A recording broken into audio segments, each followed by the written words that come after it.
In this video, I'm going to look at the law of sines. We've solved right triangles. We've seen how we can use sine, cosine, and tangent to solve for the sides and the angles of a right triangle, but we were limited to right triangles. And the special thing about triangles is their sides and their angles always have that relationship. They always have some sort of ratio relationship that we can use to solve them. Given three pieces of a triangle, three components of a triangle, we should be able to solve for all of the others. So we're going to start to focus on the non-right triangles. The first method we're going to have to solve that non-right triangle is the law of sines. The other one will be the law of cosines. We'll get to that in the next video. So let's start with the definition. Given sides A, B, and C, notice those are lowercase a, b, and c, with the respective opposite angles of measurement A, B, and C uppercase, then side A over sine of A is equal to side B over sine of B equals side C over sine of C. So again, we see that sine inside of this formula, but we are now using it in a different way because we're looking at the law of sines. The proof for this is not very hard. I'm not going to spend any time in this video looking at that, so definitely check that out on your own. But I want to get into the examples of how we're going to use this thing. So let's start with an example. We want to solve the triangle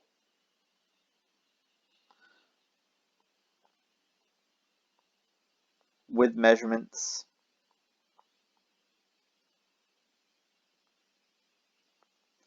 let's let our side A, let's start with side A equaling 13. Angle A is equal to 56 degrees, and angle B is equal to 43 degrees.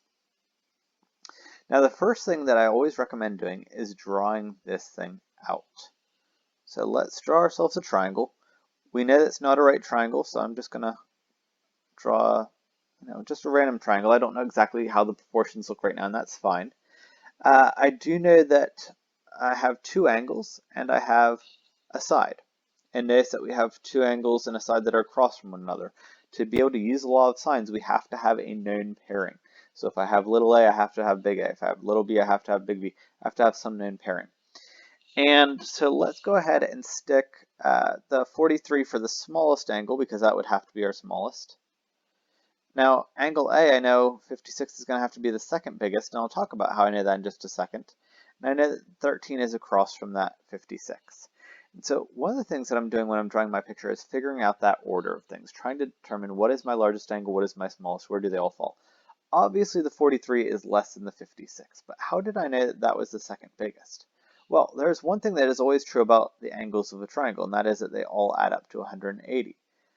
I know that A was equal to 56. I know that B was equal to 43.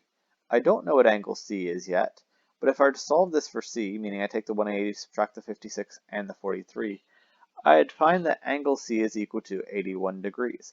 And so with just a very little quick arithmetic there, I know that this third angle, this angle up here, C, has to be the largest angle. I knew they had to add to 180. I set them equal to 180, solve for that third angle. So now actually I do know all three angles right away. We didn't use nothing new to find that angle C.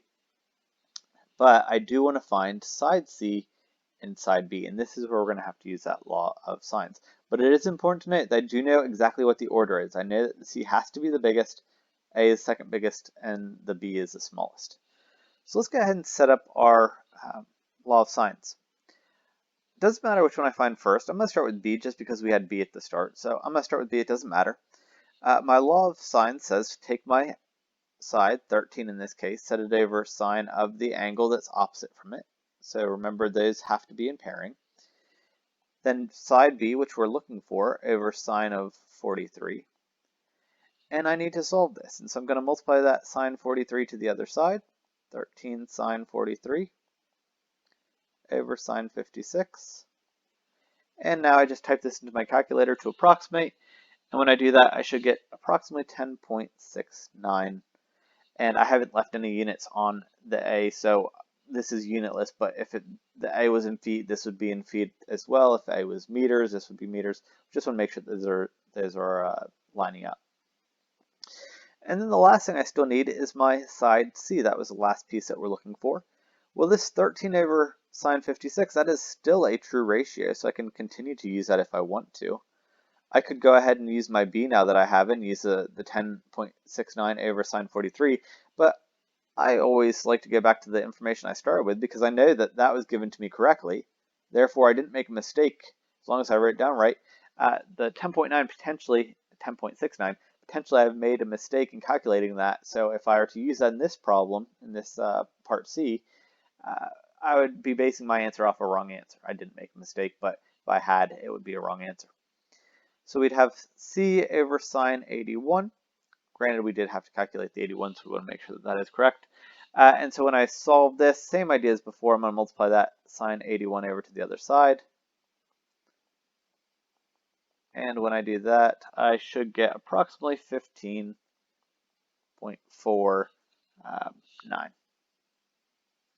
And so we have our side B, our angle C, and our side C. We have all three components of this non-right triangle.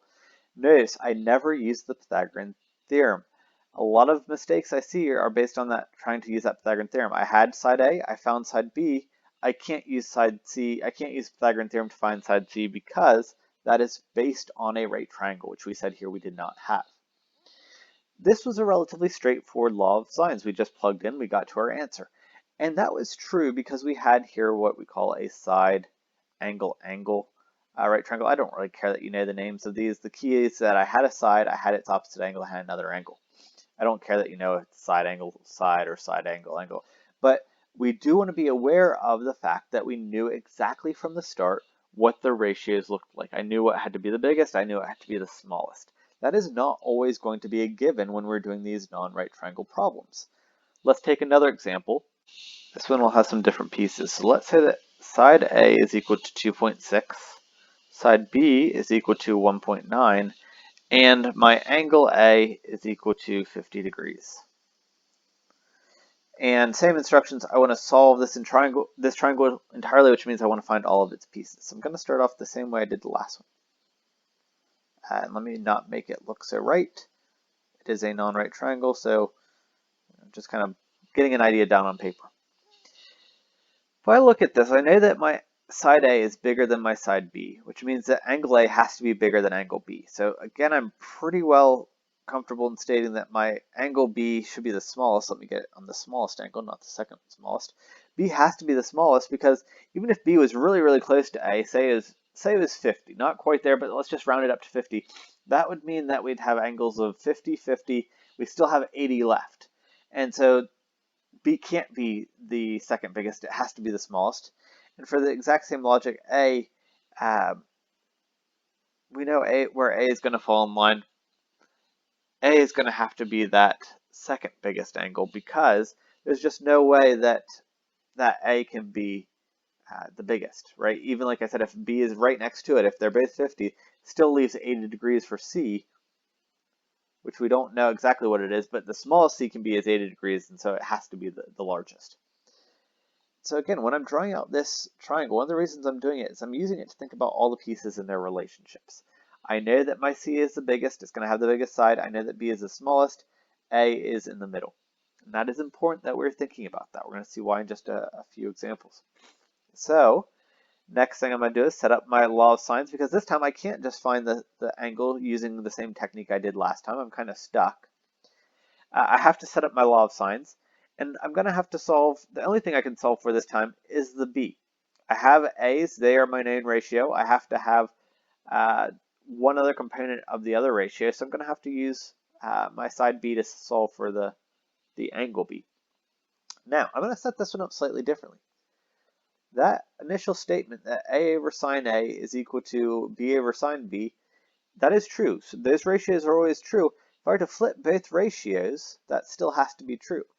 Meaning, if I put my sines on top and my sides on the bottom, that is still a true ratio. We could see that by multiplying the 2.6 to the other side, the 1.9 to the other side, and then dividing off the sines. I can always use those ratios with either element on top as long as I'm consistent. If I have the sign on top on one side, I have to have the sign on top on the other side. Now, why have I done this? Well, if I had left the signs in the bottom, let's just set that up real quick. If I left the signs in the bottom, notice the variable that I'm trying to solve for is also in the bottom. So my first step would be taking that sign, multiplying it to the other side, and then dividing by this thing, which would get me back around to the same equivalent place. That's fine, I can do that. There's nothing wrong with that. I'm just going to save myself a little bit of time and flip the ratios right away. So now if I want to solve for that sine b, I only have to multiply by the 1.9. I just switch which sides I've written them on as well. So I'd have 1.9 sine 50 over 2.6. And in just one step, I've isolated the sine b. And so to get b by itself, I have to use the inverse sine.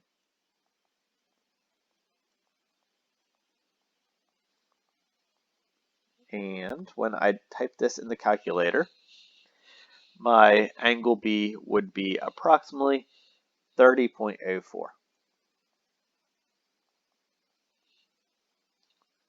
34.84, excuse me, 34.84. So there is my angle B. I have my angle B. And once I have angle B, well, now I have two of three angles, so it's very easy to figure out angle C. C is going to be equal to 180 minus my angle A, which was 50, minus my angle B, which was 34.84. And so when I subtract all of those, I get approximately 95.96 degrees. So now I have my two angles. I still need to find side C. So I'm going to set up my law of sines again. I'm going to use a known ratio, the A's, because that was given information. I know I have that right. So I have my 2.6 over sine 50. Notice what I've done though. I've switched the angle to being back on the bottom. I put the side back on top. Why did I do that? Well, I want to solve for the side. Do I have to do that? No. Doesn't matter what thing you write on top. It just makes it a little bit faster if the one that you're looking for, the one that you're trying to solve for, is on top already. So because I want side C, I put side C on the top here, I put side A on top here, and now to get side C by itself, the same thing we did just a second ago, we're going to take the 2.6, we're going to multiply it by the sine 95.96, and we're going to divide by sine of 50. Notice how I have written as an approximate because I've based this off of two rounded answers now, so it is an approximation. And so my side C would be approximately 3.38. If you're off by a couple tenths, it's usually because you're rounding a little bit different. I'm trying to do all these as exact values, which means I only ever use the second answer in the button in the calculator. I never actually type these things in. If you type these in, you're going to get rounded answers, and then your rounded answer is going to make the final answer a little bit further off. So I have all three components, side C, angle C, and angle B. Now, one last thing I want to point out before we move on, these things have to be related through those ratios. So what we said at the very beginning was that C had to be the biggest. Did we find that angle C was in fact the biggest? 95 is bigger than 34 is bigger than 50. We said that B was the smallest. Well, 34 is clearly the smallest. So we know how those orders stack up. A is in the middle, C is the biggest, and B was the smallest. That should also be true for the sides. So if we compare the sides, well, 2.6 is bigger than 1.9, but 2.6 is also smaller than 3.38. We would see the exact same thing was true in the first example that we did, where angle C, 81, is bigger than 56, is bigger than 43. Side C was 15.49, bigger than the 13, bigger than the 10.69. So again, we know exactly how that order was going to fall out from the start. That is not always clear. It's not always a given. This last example, another thing we did that I didn't really stress at the time, but we're going to pick up on a little bit more in this next example. Right here, I used an inverse sine. I wrote down the number that the calculator gave me, 34.84. But we've talked about these inverse trig functions before. The inverse trig function is only going to give me one of multiple correct answers. So other correct answers, I know I could always have coterminal angles, meaning I could always add 360 n to this, but I can't. It's a triangle. We're only allowed to have 188 degrees, which means I know I can't add that 360. But it's not just coterminals that give me the same ratio of sides of a sine. Angles in the first and the second quadrant give me a positive ratio of sides. And so it could have been that this actually should have been in the second quadrant. Well, how would I take it and put it into the second quadrant? That's using our reference angles. We'd use 180 minus 34.84. And we would have gotten approximately 145.96. Well, A was already 50. So if we think about adding 50 to that, it's already too big. Angle C can't exist. The angle C would have to be a negative. So again, that was impossible in this case because at the very start of the problem, we knew exactly the order that was going to fall out from the problem. That is not always a given. This type of triangle, we had a side, side, and an angle. So we'd label it side, side, angle. Again, I don't really care that you know what that's called. But let's look at some other variations on those side, side angles. Let's take some other known sides and an angle and see what different types of solutions we can get. So I'm going to say that A is equal to 1.7, side B is equal to 3.2, and angle A is equal to 94 degrees. So I'm going to draw this out. Well, 94 degrees obviously has to be my largest angle. 94 is over half of 180. There are two other angles that have to comprise the other half of the triangle, so they both have to be less than the 86 remaining degrees. So that's telling me that side A has to be the biggest side. 1.7 has to be the biggest side. Well, let's see where B falls. B is 3.2. Well, that's a problem. B is showing as larger than A, but we said at the very start that A had to be the biggest. So I can't do this problem. This is an impossible triangle. There are no solutions to this triangle. Now, they're not always going to be this obvious. I don't know if it works or not, but I'm just going to make up some numbers. Let's say that A was 86. Still really large. B is significantly larger. Maybe this one works. Maybe it doesn't. What we would need to do to figure this out, what we can do, is we'll set up that law of sines. We're kind of questioning here. We know that 86 isn't the largest now. Let's put our 86 in a smaller position. I know that B would have to be the largest. And then my side A was 1.7. Let's see if we can solve for that angle B. It's going to have to be larger than the 86 that changes to. Again, we've changed this problem to 86 just to see if it'll work. So different problem than what we just did a second ago. So I'm going to set up my law of sines. I'm going to have sine of 86 degrees over 1.7 is equal to sine of B over 3.2. Sine B is equal to 3.2 sine 86 degrees over 1.7. So B would be equal to the inverse sine of 3.2 sine 86 over 1.7. And let me go ahead and type this into the calculator, and we will see if this does in fact work. Inverse sine 3.2 sine 86 degrees over 1.7.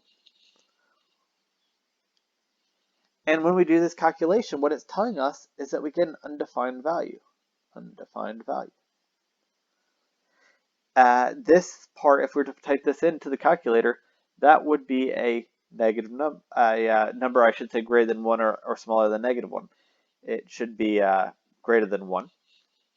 And so we just can't do this problem. This problem is undefined, which tells us that there are no solutions again.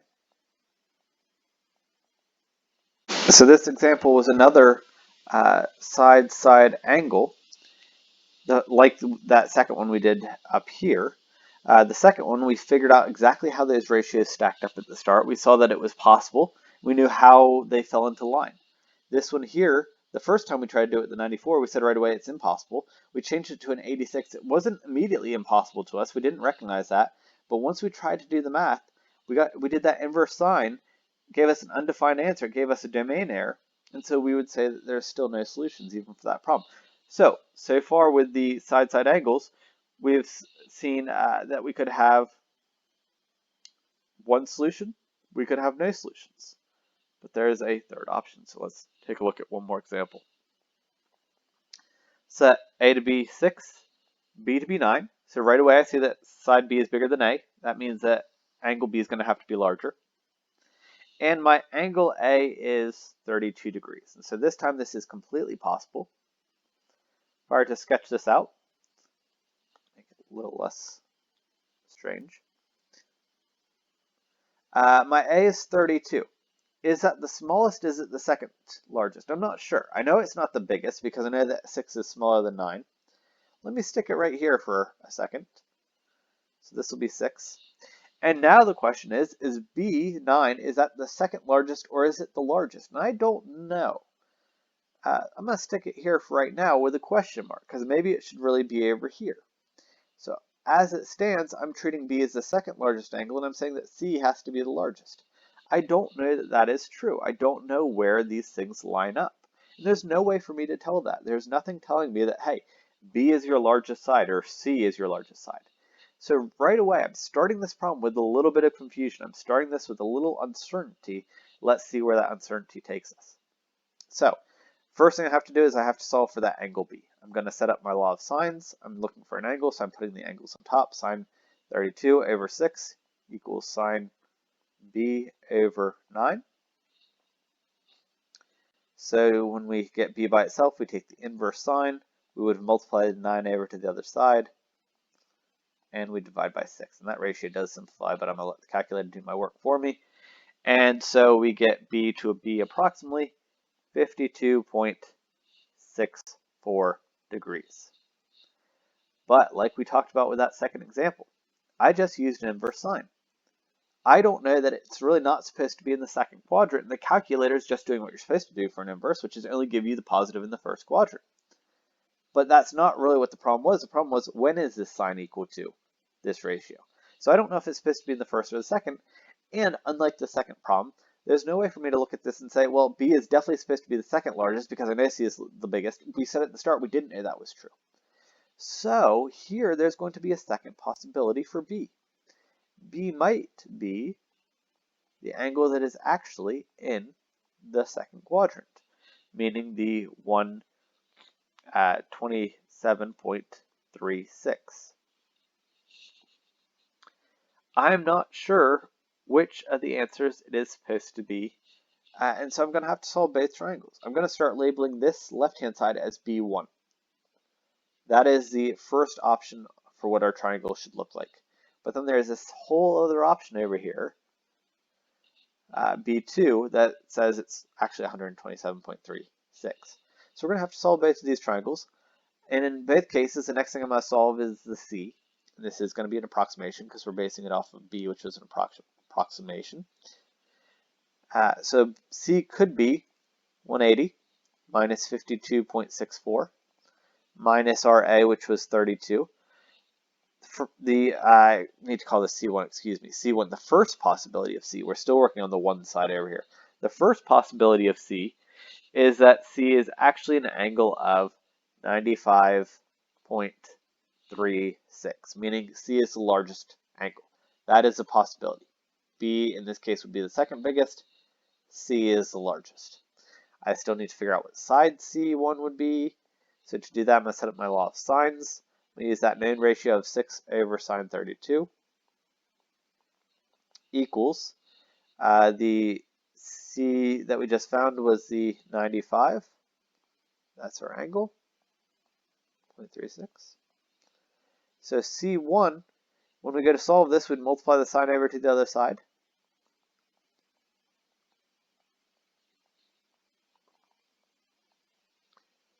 C1 would be 11.27. Those are all true answers. Those are valid answers. But those are not the only answers. That is 1/2 of our solution set. We also said that B2 could be 127. So now I'm going to find that second solution set the same way. 180 minus 127.36 minus the A, which was 32. And so when we subtract all of those, the second possibility for C, angle C, is that it's in fact 20.63. meaning that now C is actually the smallest. That is a possibility, that angle C is the smallest, meaning side C better be the smallest. So let's calculate that next. Sine of, let me put the 6 on top, the sine's on the bottom. 6 over sine of 32 equals C2 over sine 20.63. So C2 would be equal to sine of 20.63 over sine of 32. And when we calculate this answer, our side would be approximately 3.99. And once again, that is the smallest. We see that that is smaller than the A or the B that were initially given. Another example of a side-side angle triangle, but this time we've ended up with two solution sets. It is important that we're thinking about the number of solutions at the start, because there could be one solution. We can usually figure that out or determine that at the start. There could be no solutions. We can sometimes figure that out at the start, but sometimes it's not clear to us, and we're going to see it in the math. When we go to do the math, we see that we get an undefined domain. We just can't do the calculation. And then sometimes we end up with two solutions. So it is very important that when we're thinking about these laws of science problems, start by drawing that picture. Think about how are the solutions going to line up. And if you can't guarantee yourself of the order at the start, you need to be prepared for the fact there might be two solutions. If you forget about this, there's nothing to tell you, right? If I'd just gone down this left-hand side and stopped, there's nothing to tell you that, hey, there's supposed to be a second set of solutions. You need to be the one to tell you that. You need to be thinking about it to think, is this really my only solution? Or is there another set here? If you forget to find that second set, right away your answer is half wrong because you've left off half the answer. We need to be always thinking about how many solutions that we have. And really, it's a good idea to think about that before you ever start the problem, before you do any of the math.